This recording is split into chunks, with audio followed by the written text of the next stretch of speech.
nessa noite, naquela sequência que temos feito no livro de Zacarias, profeta Zacarias, estamos no capítulo 9, e hoje vamos ler do verso 9 e verso 10. Na sequência aí, do capítulo 9, Zacarias, capítulo 9, apenas o verso 9 e o verso 10.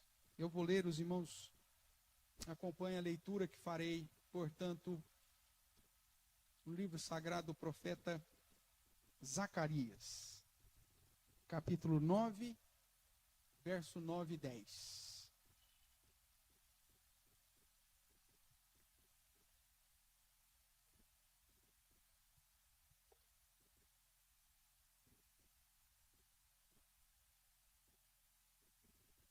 Amém? Zacarias capítulo 9, verso 9 vai dizer assim: Alegra-te muito, ó filha de Sião, exulta, ó filha de Jerusalém. Eis aí te vem o teu rei, justo e salvador, humilde, montado em jumento, num jumentinho, cria de jumenta. Destruirei os carros de Efraim e os cavalos de Jerusalém, e o arco de guerra será destruído. Ele anunciará paz às nações. O seu domínio se estenderá de mar a mar, e desde o Eufrates até as extremidades da terra. Vamos orar mais uma vez? Ó Deus, louvado seja o teu santo nome, pela tua grandeza, pela tua palavra, que séculos antes daquilo acontecer, o Senhor já traz em detalhes o motivo e o porquê das tuas promessas e o realizar da tua soberana e providente vontade. Obrigado a Deus, porque somos uma geração que já viu muita coisa acontecer e que a história nos confirma isso. E que pela tua palavra temos vários registros, como o evangelista João, o apóstolo João nos diz, que foram escritos e registrados para que creiamos que Jesus é o Cristo, o Filho do Deus Altíssimo, o Salvador, o Messias. E agora, Deus, que estudamos um pouquinho mais da tua palavra, nós clamamos para que o Senhor nos abençoe, que teu Santo Espírito nos ilumine, nos edifique, e que possamos, ó Deus, crer na tua grandeza, no teu poder, e de que o Senhor ainda cumprirá todas e cada uma das promessas que ainda fez para os últimos dias. Use-me apesar de mim mesmo. Fale ao meu coração, ao coração dos meus irmãos, das minhas irmãs, para a honra e glória do teu santo nome e para o nosso próprio bem. É o que clamamos em nome de Jesus. Amém. Amém, queridos.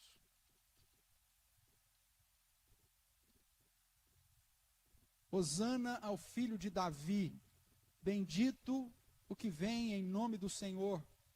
Hosana nas maiores alturas. Essa é a voz da multidão registrada em Mateus capítulo 21, verso 9, quando por ocasião da chamada entrada triunfal de Jesus em Jerusalém, pouco tempo antes do seu sofrimento e morte. As pessoas arrancavam os ramos, palmeiras, de galhos, de árvores, e colocavam, punham suas vestes no caminho, e diz o texto que a multidão exaltava: Hoshana, salva-nos, ó filho de Davi. Bendito o que vem em nome do Senhor. Hosana nas maiores alturas. Até mesmo essa expressão de ajuda, de pedido de ajuda e de reconhecimento de que ele era o Messias, aquele que vem no nome do Senhor, era algo que já havia sido prometido. Compare comigo lá, o Salmo que está aí na transcrição, o Salmo de número 118, dá uma olhadinha lá, marque aqui Zacarias, que a gente vai trabalhar com esse texto, mas dê uma olhadinha lá no Salmo 118, o verso de número 25 e diante.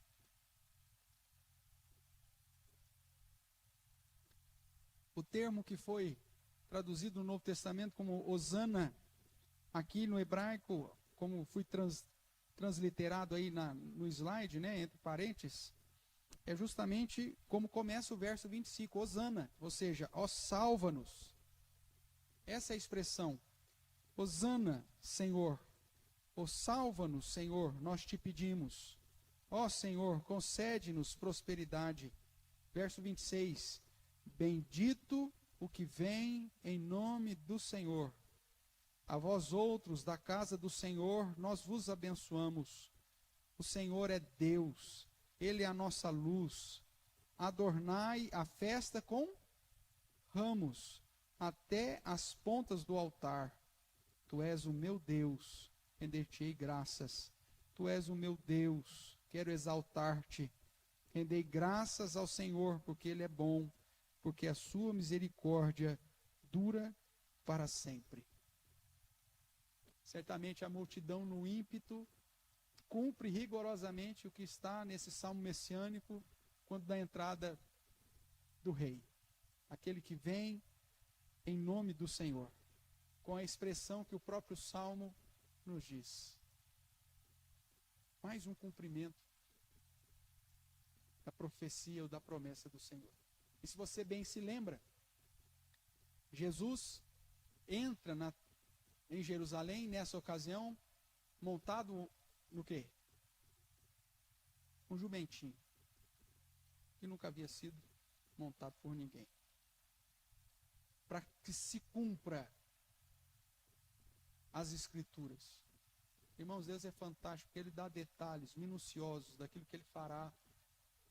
E isso acontece nesses detalhes pequenos, justamente para que aqueles que conhecem a palavra do Senhor possam ter o entendimento aberto e falar, Deus já tinha dito isso. Salmo 118 expressa aquilo que a multidão falaria e o modo como eles receberiam com ramos. E Zacarias diz que o rei vem, por isso exulta, alegra-te, ó Sião, exulta, ó filha de Jerusalém, porque o teu rei vem a ti, justo, salvador, humilde, montado num jumento, cria de uma jumenta um jumentinho. Os detalhes, irmãos, da profecia de séculos antes, para confirmar que Jesus de fato é o Salvador, o Filho de Davi, o Rei. Por isso a multidão dizia, salva-nos, ó Messias. Era esse o significado da expressão, ó bendito, que vem em nome do Senhor.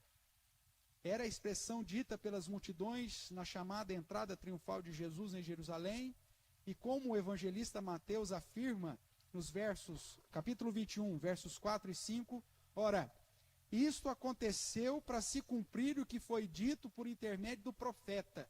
Esse profeta, ele está citando exatamente Zacarias.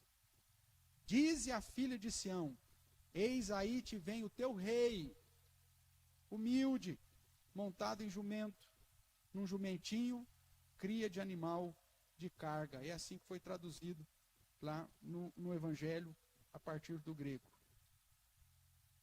Irmãos, como nós sabemos, a Bíblia é uma coletânea de livros que revela o plano de salvação de Deus para os seus.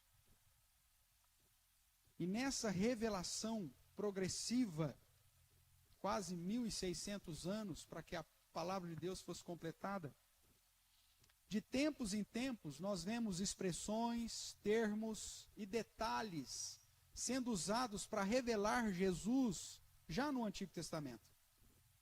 Lá em Gênesis, ele é apresentado como descendente da mulher que pisaria a cabeça da serpente. Ainda em Gênesis, ele é apresentado na figura daquele carneiro que substitui Isaque e Moriá. Nós vemos depois sendo apresentado que ele seria o descendente de Davi, o filho de Davi, da casa de Davi, da tribo de Judá, e que o seu reino não teria fim, como nós vimos em Lucas, o anjo falando para Maria. Durante todo o período da revelação Deus vai dando detalhes. Nós sabemos por Miqueias que ele nasceria em Belém Efrata, mas que exerceria o seu ministério na região da sombra da morte, como diz Isaías, a região de trevas, como nosso irmão Abre diz, uma região esquecida, Nazaré, Galileia. E ali ele começa o seu ministério, por isso é chamado de Nazareno, ou em alguns momentos de Galileu. Mas tudo isso, cada detalhe, era justamente para cumprir o que havia sido dito. Existem algumas passagens no Evangelho que inclusive começam chamando a atenção, como essa aqui de Mateus 20, dizendo, ó, para que se cumprisse o que fora dito. Jesus fez determinada coisa, Jesus falou determinada coisa, passou por determinado lugar, detalhes minuciosos, preciosos, que apontam para essa grandeza de Deus, que sabe desde a eternidade até o brado que as multidões dariam no momento em que Jesus viria para Jerusalém. Esse é o nosso Deus, o Deus grandioso. E dentro dessa sequência, no livro de Zacarias, que trata das profecias ou dos oráculos para abençoar, nós vemos aqui, nesses dois versos, verso 9 e verso 10, Zacarias apresentar mais detalhes sobre a figura do Messias. Ele apresenta o Messias como o rei de Sião, o rei de Jerusalém, o rei de Israel, como é dito lá em João capítulo 12, verso 13 a 15. E diz que ele viria sentado num jumentinho. Nós vimos, irmãos, que o Senhor faria isso, pois sua grandeza e soberania repousa sobre tudo e todos. Nada é pego. Deus nunca é pego de surpresa. E nada muda os seus propósitos. Até a cria do jumento obedece os seus planos para estar preparado no dia específico, na hora específica, no lugar que estava ali, amarrado sozinho, para que os discípulos fossem lá, segundo a determinação de Jesus, e pegassem o jumentinho. E Jesus ainda disse, se alguém perguntar, você diz, olha, o Senhor está precisando dele, depois ele devolve.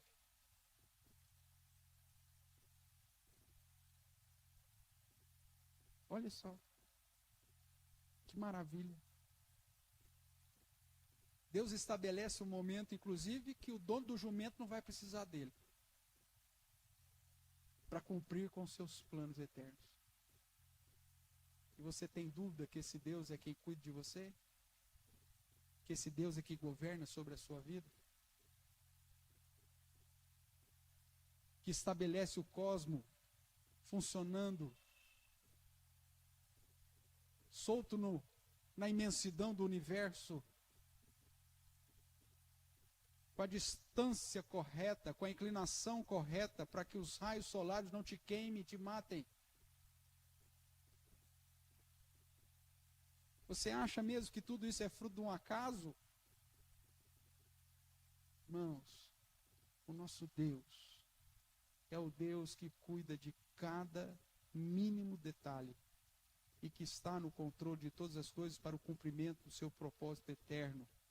E é por isso que nos tempos que ele mesmo estabeleceu, o rei veio. E é por isso que Zacarias conclama a alegria e a exultação. Volte aqui para Zacarias e dê uma olhada aqui nos imperativos, né? Que Zacarias traz para os descendentes de Sião, os filhos de Israel, os habitantes de Jerusalém. Alegra-te muito. Não é uma alegria qualquer não, é alegra-te muito. Que depois em paralelo ele compara com uma exultação. Alegra-te muito, ó filha de Sião. Exulta, ó filha de Jerusalém. É assim que ele começa essa perícope, falando a respeito da vinda de alguém muito especial. E ele vai dizer: eis aí te vem o teu rei.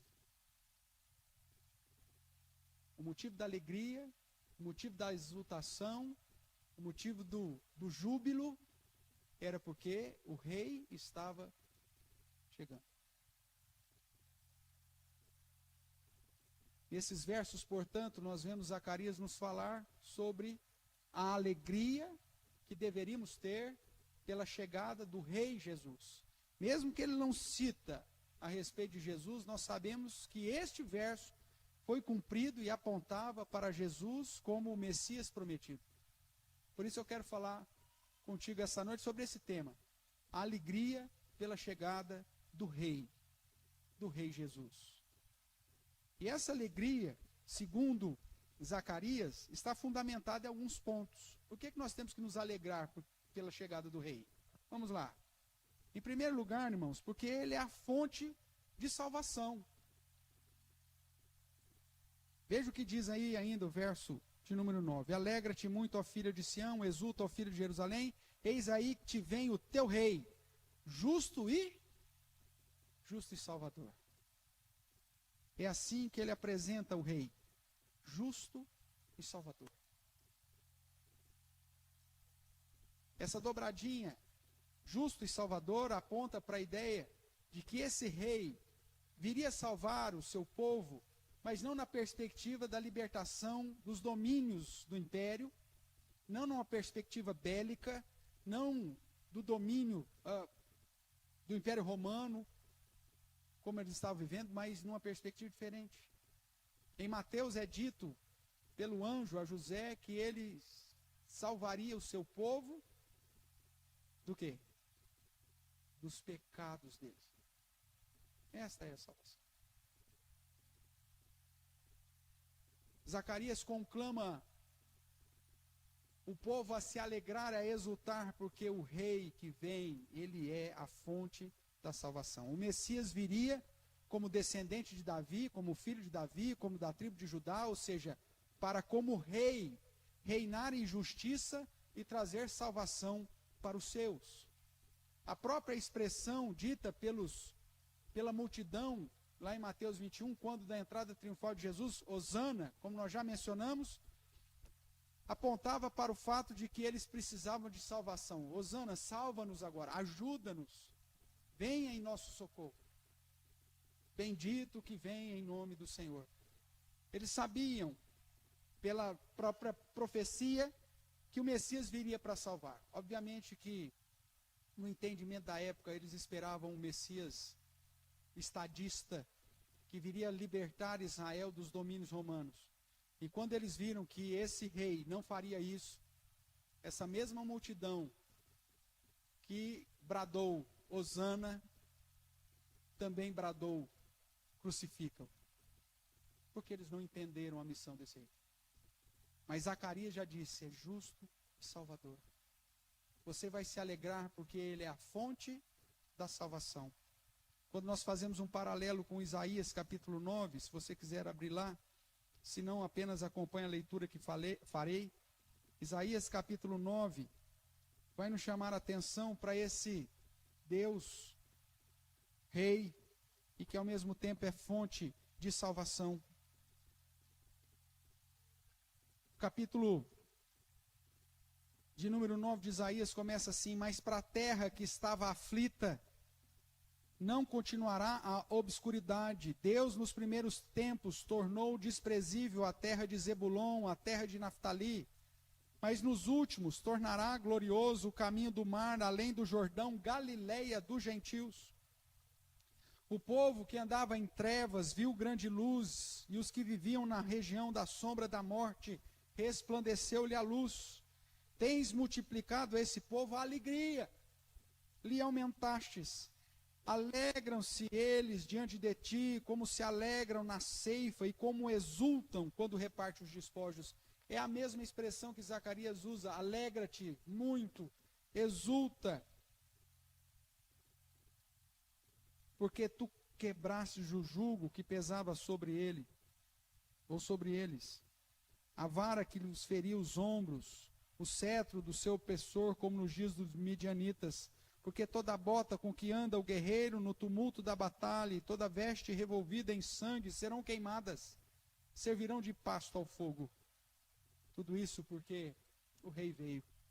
Porque um menino nos nasceu, um filho se nos deu, o governo, veja, o governo, o reinado, está sobre os seus ombros. O seu nome será maravilhoso conselheiro, Deus forte, Pai da eternidade, príncipe da paz, para que se aumente o seu governo e venha a paz sem fim sobre o quê? O trono de Davi e sobre o seu reino, para estabelecer e o firmar mediante juízo e a justiça desde agora e para sempre. O zelo do Senhor dos exércitos fará isso. Veja a comparação, irmãos. A profecia do nascimento de Jesus, a profecia de Zacarias apontando para a chegada do rei, exaltando ou chamando atenção para as mesmas posturas de exaltação ou de exultação e de alegria que deveriam vir, porque ele inauguraria um reino e traria alegria, paz, esperança para uma região que estava em obscuridade, em trevas. Devemos nos alegrar pela chegada do Rei Jesus, porque Ele é a fonte de luz, de salvação. Ele que muda a nossa história. E por isso devemos nos alegrar e exultar diante dele. Segundo motivo, porque nós devemos nos alegrar pela chegada do Rei Jesus, é que ele é gente como a gente. Ele se encarnou. Ele se tornou como um de nós. Ele sabe quais são os teus temores. Ele sabe quais são as suas tentações. O livro de Hebreus, inclusive, vai dizer isso. Que ele pode nos socorrer porque ele foi tentado de todas as sortes, à nossa semelhança. Ele se tornou o homem como um de nós.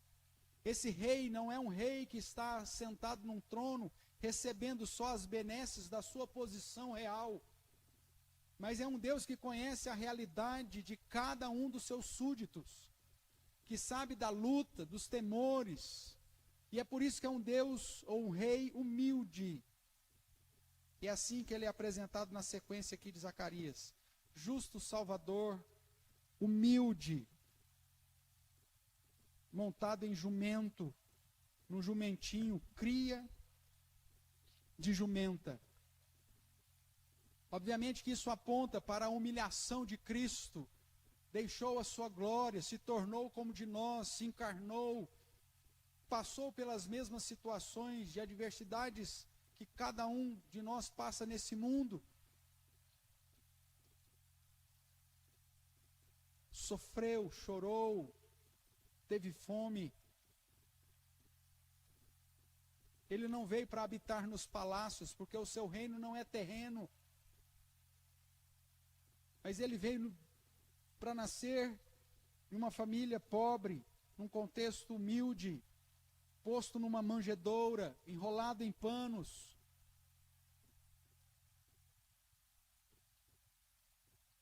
Os seus amigos de berçário eram os animais.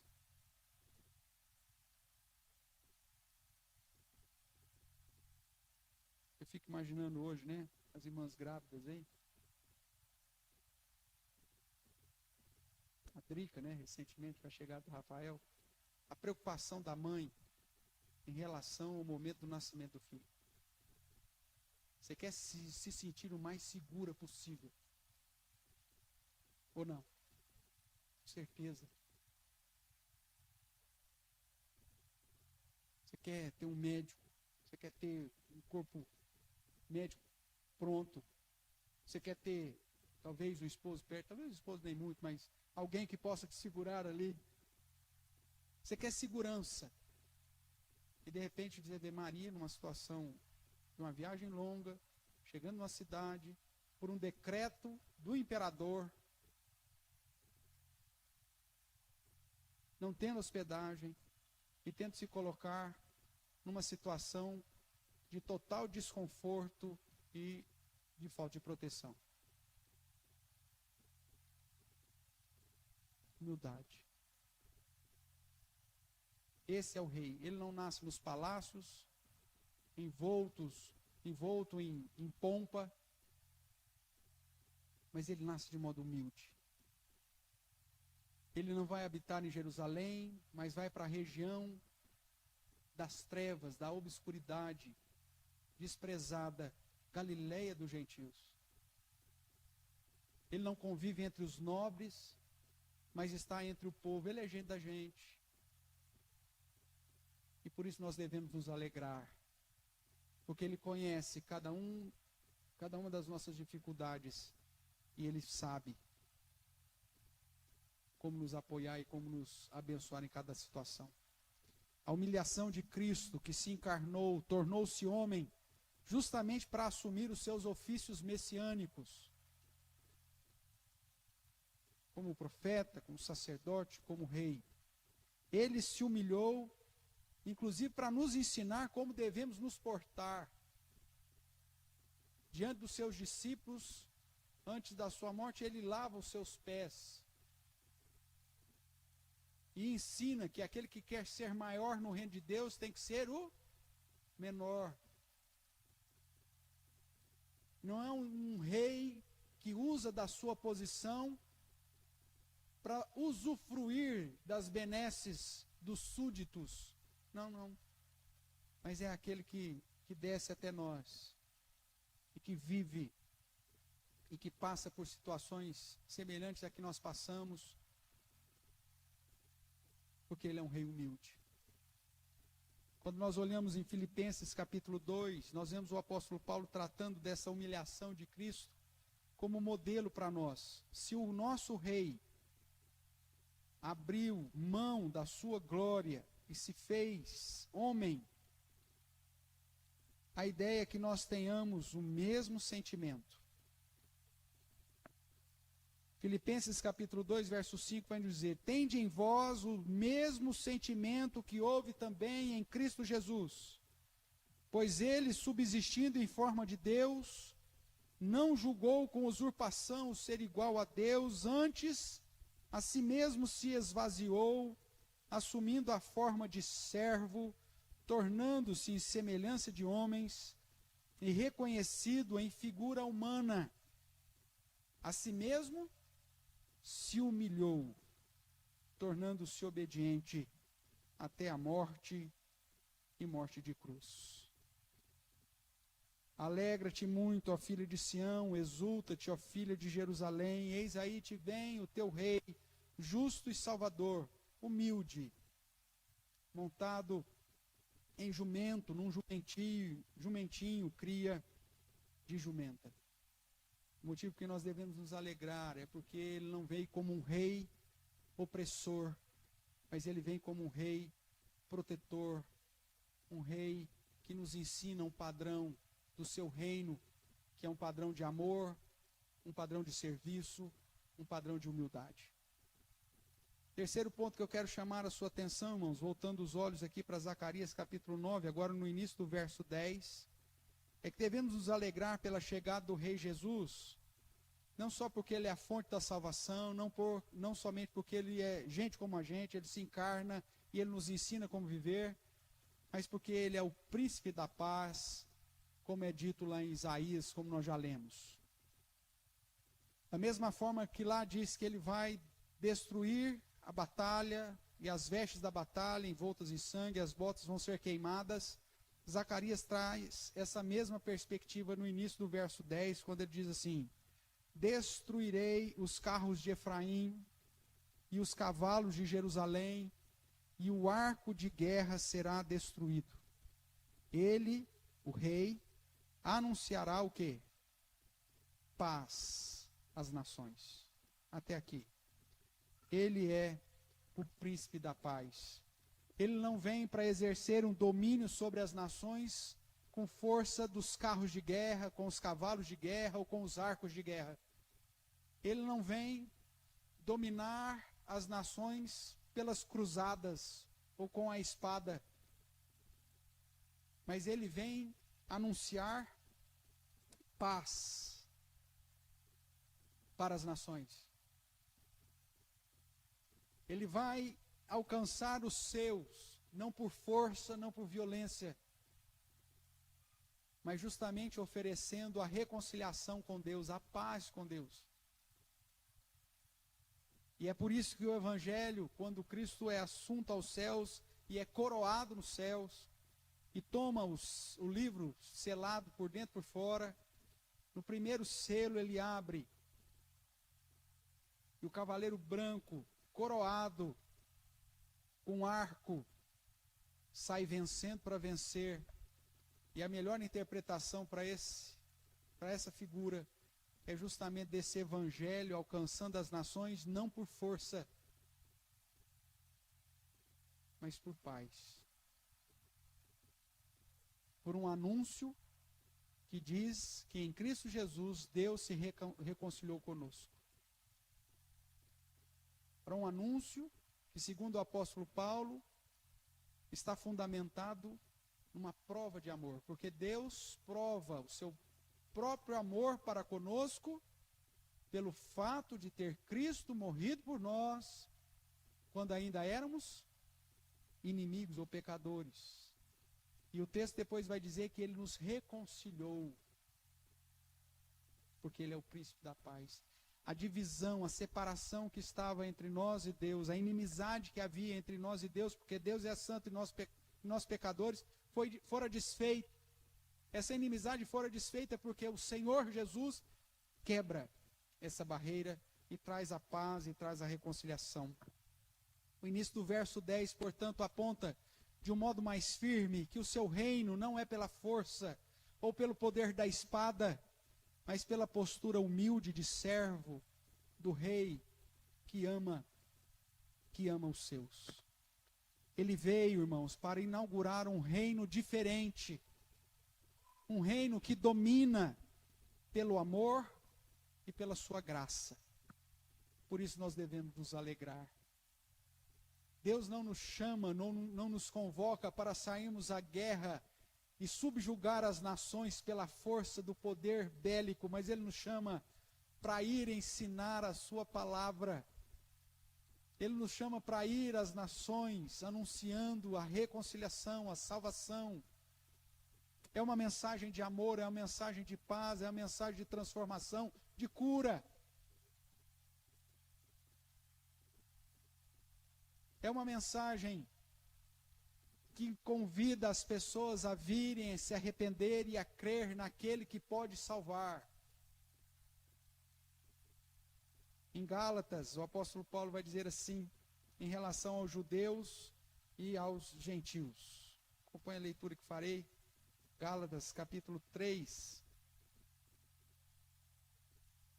verso 26 e o verso 29, até o verso 29.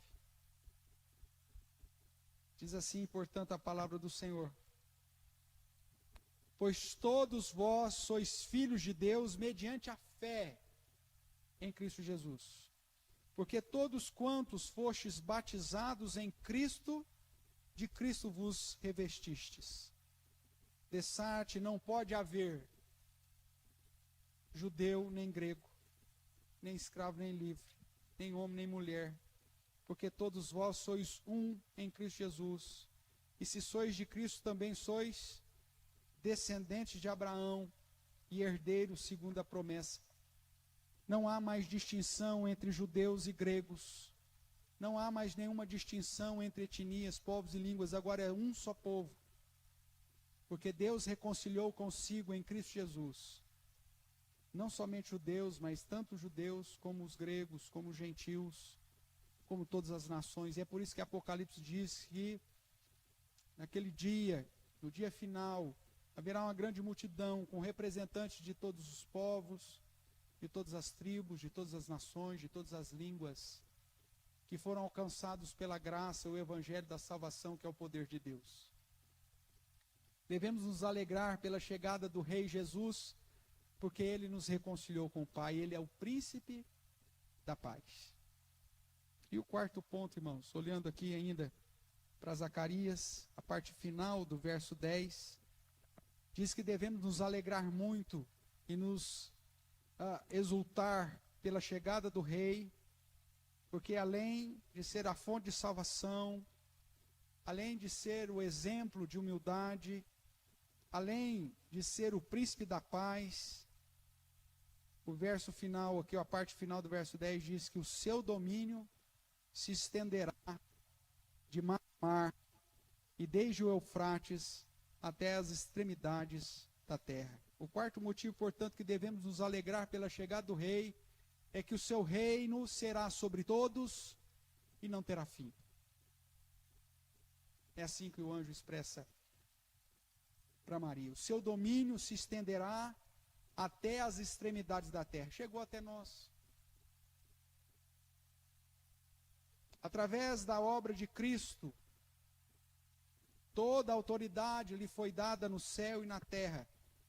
E por isso as nações são dele por direito.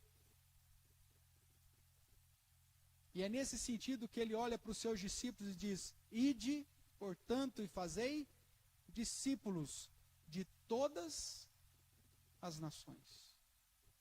Veja esses versos que eu separei aqui, para que você entenda o cumprimento da vontade de Deus após a obra do Messias, dando-lhe autoridade sobre as nações. O Salmo 2, que é um salmo messiânico, o verso 8 vai expressar aquilo que eu quero chamar a sua atenção, mas eu vou ler o salmo que diz assim: por que se enfurecem os gentios e os povos imaginam coisas vãs? Os reis da terra se levantam e os príncipes conspiram contra o Senhor e contra o seu ungido, dizendo: rompamos os seus laços, sacudamos de nós as suas algemas. Ri-se aquele que habita nos céus e zomba deles o Senhor. Na sua ira, a seu tempo, lhes há de falar e no seu furor os confundirá. Eu, porém, constituí o meu rei sobre o meu santo monte Sião. Proclamarei o decreto do Senhor, e ele me disse: tu és meu filho, e hoje te gerei. E é o verso que eu quero chamar a sua atenção. Deus diz para Jesus: pede-me, e eu te darei as nações por herança, e as extremidades da terra por tua possessão. Com vara de ferro as regerás e as despedaçarás como um vaso de oleiro. Agora, pois, ó reis, sede prudentes, deixai-vos advertir, juízes da terra. Servi ao Senhor com temor, alegrai-vos nele com tremor. Beijar o filho, para que não se irrite, e não pereçais no caminho, porque dentro em pouco se lhe inflamará a ira. Bem-aventurados todos os que nele se refugiam. Esses versos do Salmo 2 falam de Cristo, irmãos. Este é o meu filho. Hoje te gerei. Isso foi dito por Deus na ocasião do batismo de Jesus. Pede-me e te darei as nações por herança e as extremidades da terra por tua possessão. Nós devemos nos alegrar com a chegada do Rei Jesus, porque ele vem reinar sobre todos e um reino sem fim. Sem fim no sentido geográfico, porque alcançará todas as extremidades da terra, todas as possessões. E sem fim na perspectiva eterna, pois não acabará. Se você olhar ainda o Salmo 72, que é outro salmo messiânico, que fala do Messias como rei, lá no verso 8, tratando do seu governo, é dito assim, Salmo 72, verso 8, domine ele de mar a mar, e desde o rio, que rio é esse que está sendo mencionado aqui? O rio Eufrates, até as extremidades da terra, ou como é traduzido aqui, até os confins da terra. E é por isso que Jesus diz que nós seríamos revestidos, receberíamos o Espírito Santo e seríamos revestidos com poder para serem suas testemunhas em Jerusalém, Judeia, Samaria e até os confins da terra. Devemos nos alegrar com a chegada do Rei, irmãos, porque o seu reino é sobre todos e não terá fim. Todas as coisas culminam para cumprir a vontade soberana do Senhor. O próprio Salmo 72, que é um salmo messiânico, é apontado como promessa em Zacarias. Ele dominará sobre todas as nações, de mar a mar, desde o rio Eufrates até a extremidade ou as extremidades da terra. esse é o nosso Deus, esse é o nosso Senhor. Relembrando ainda Isaías, que já lemos, mas focando aqui apenas o verso de número 7, nós ainda encontramos que o seu governo é sempre eterno. O verso 7 diz: para que se aumente o seu governo e venha a paz sem fim sobre o trono de Davi e sobre o seu reino, para o estabelecer e o firmar mediante o juízo e justiça, desde agora para sempre. Ele não tem fim. O zelo do Senhor dos Exércitos fará isso. Quarto motivo porque devemos nos alegrar com a chegada do Rei Jesus é porque o seu reino inaugurado não terá fim e será sobre todos. Representantes de todos os povos, de todas as línguas, de todas as nações. O reino de Jesus é eterno e sobre todos os povos, tribos, línguas e nações. Ele é o Rei das nações para toda a eternidade. É assim que a profecia de Zacarias nos apresenta. E é assim que a história nos mostra que Deus fez. Por isso, estamos debaixo desse governo, estamos debaixo desse rei, que é fonte de salvação, que é exemplo de humildade, que é o príncipe da paz, que nos reconciliou com Deus, que tem o governo sobre tudo, sobre todos, acima de tudo ou de todos, como cantamos, para toda a eternidade. Por isso, a expressão de Zacarias se envolve de aspectos de compreensão muito maior.